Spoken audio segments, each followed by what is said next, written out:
do they both have to agree to the divorce, or can one party just go and file for that when the other party doesn't want to do that and they want to work on the relationship? Wisconsin is a single party, no fault state. So breaking that into two parts, single party, if one person wants a divorce, that's good enough. You don't need both people. One person is enough.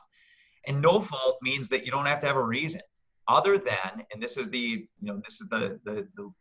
actual language, so long as one party says or testifies that the marriage is irretrievably broken, that's it. The court is required by law to grant a divorce.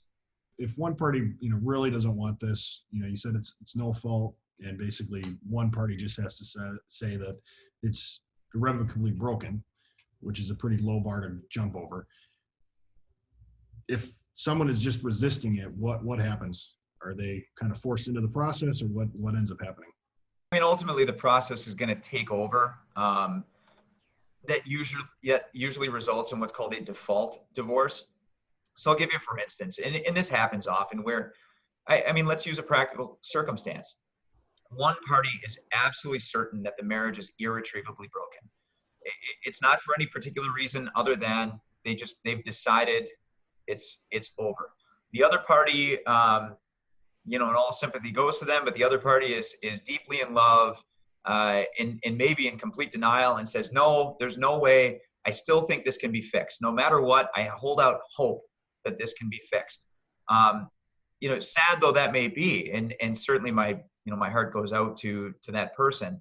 I've been in the courtroom where the court simply says, I'm sorry, the party over here is testifying that it's irretrievably broken, and no matter what happens, no matter what kind of proposals can be made concerning counseling or whatever, no matter how much time that you think you can put into it, he or she says it's broken. And so we are required by law to grant a divorce in that circumstance.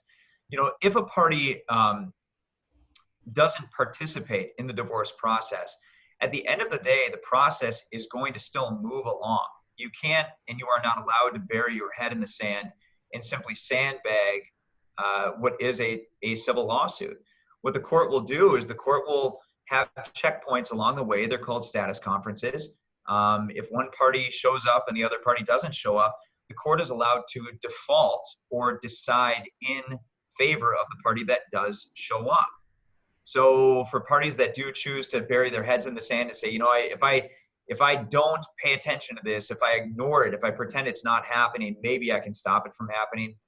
And unfortunately, that's just not the way it works. The court process is going to proceed. This is a legal proceeding, and the court is a limited and valuable resource. They don't want people dodging it. They don't want people ducking it. You simply have to accept the reality that in this circumstance, one person has decided it's over, and the law has to follow. Thank you for watching this video. Please like, subscribe, and share. Your interaction with our content is greatly appreciated. Visit sterlinglawyers.com to learn more about our firm and meet our attorneys.